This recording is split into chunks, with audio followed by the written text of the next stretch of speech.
Alright, so before we get into the video, I'm going to give two special shoutouts. The first one being that one hunter on iFunny who paid out of pocket to boost one of my posts. And in return, not only did I allow him to pick 2 weeks of gun posts that I would do, but I also let him pick the next Modern Warfare 2 gun in real life video, which is this gun. And I gotta say, I'm actually kind of glad it's this gun because if you notice, there's been a pretty, lack of posts lately.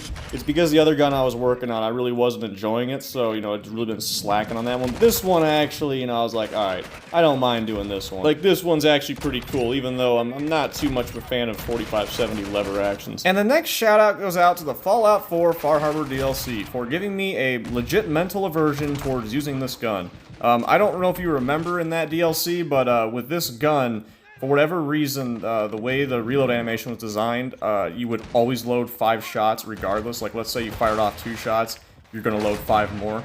I normally don't care about, like, video games being hyper-realistic. I mean, the fact you're running around with a 4570 lever action in a Warzone's already pretty far-fetched.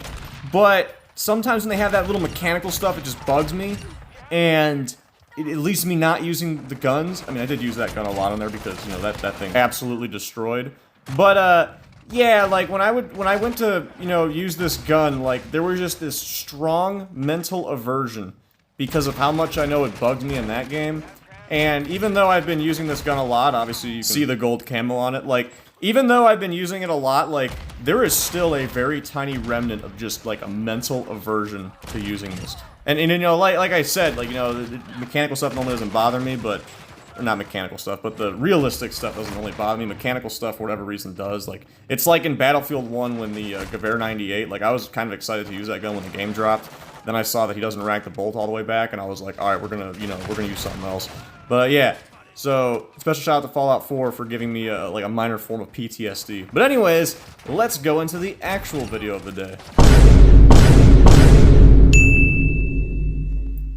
What's up, guys? Skip You After Connoisseur, and in today's video, we're going to be going over the Lockwood Mk2 from Modern Warfare 2, or, as it's known in real life, the Marlin Model 1895/336, which, as the name implies, this gun comes from the Marlin Model 336 family, which those rifles were very popular. They come in a variety of calibers, most popular, of course, being 30-30. This rifle, honestly, doesn't really have much differences, between the 336, aside from it, of course, being bigger and all that to accommodate a much larger cartridge, the 4570. Of course, that being said, there are plenty of newer models with these that are out, and they come with a bunch of new features. You got stuff like a threaded barrel to put whatever muzzle device you so please on there, some Picatinny rail up top for whatever optic you would like to add to it. So, yeah, the newer made guns come with, obviously newer made features versus the older made stuff.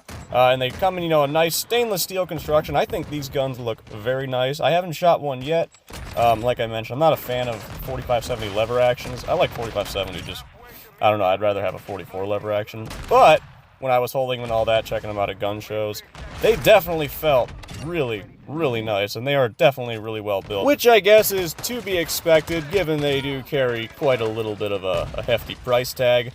But also it's to be expected, in my opinion, because they're made by Ruger, which, in my experience with Ruger, let's see how many times I can say in my experience in one sentence, but in my experience with Ruger, they've always made some quite good guns. I like the revolvers, so it's not surprising that these also are pretty well-built guns. They currently come in 3 different models. The model, well, they all say Model 1895 in front of them, but first and foremost, you have the SBL, then the Trapper, and then the Guide Gun, with some slight differences between the two. Some of them don't have Picatinny rails, some of them do. Different barrel lengths and all that stuff. I have heard that the Trapper is more of the nice model, and from memory, again, I really only barely handled these, but from memory I thought I do remember the Trapper being the nicer of the models. And when it comes to in-game, of course, you can pretty much build each of the models. I mean, in a way, a lot of them do kind of look the same, but yeah, when it comes to in-game, you can pretty much have all the different models, and in fact, you can have some random custom gunsmith-made models with the other attachments in this game. So anyways, moving on, let's talk about another interesting feature of this gun that, certainly makes it one of the more interesting guns, and that is the caliber selection, 4570, which is obviously quite a hefty round. Now, we won't go super in-depth with 4570 because I want to revisit 4570 and talk more about it because there's a long history behind that round. But in essence, 4570 was initially invented to hunt the most dangerous game of all, man. Though granted, you know, the 4570 and these lever actions, well, this lever action in general, is made for hunting, of course. But yeah, you know, 4570 is quite an old cartridge, and it actually started off as a black powder loading. However, with modern machining and all that, and, you know, guns like this being in existence, they found that they could hot rod the cartridge a little bit with smokeless powder. So the massive 4570s being fired through these rifles, typically in the 3 to 350 grain range, are a lot more powerful than the ones that were being fired initially out of, you know, Springfield trapdoors. Granted, you can't really, there's some issues with loading some of the higher grain bullets with 4570 in this gun, because 4570 can go up to about 500 grains. But you start getting issues with that whole tube system, because you kind of need your cartridge to be a certain length, otherwise it won't feed right. But I'm going a little bit too in-depth on the 4570, so let's go into our next topic, which is what specifically you would hunt with the 4570.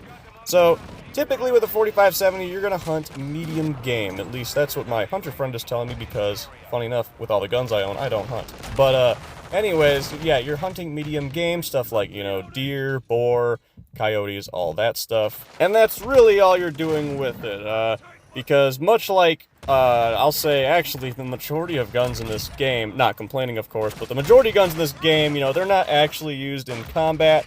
Really the only time a 4570 was used in combat was when it was in a single-shot trapdoor, so this gun in particular, yeah, not really used in any type of military scenario, though I guess if you wanted to, you could use it as a home defense gun, and I think you would get some pretty funny results on the intruder. So anyways, I think that is going to do it for this short little video on the Lockwood Mk2 from Modern Warfare 2, or, as it's known in real life, the Marlin Model 1895/336. I hope you all enjoyed the video as much as I personally enjoyed making it, and be sure to like, share, subscribe, and all that stuff, and I will see y'all next time.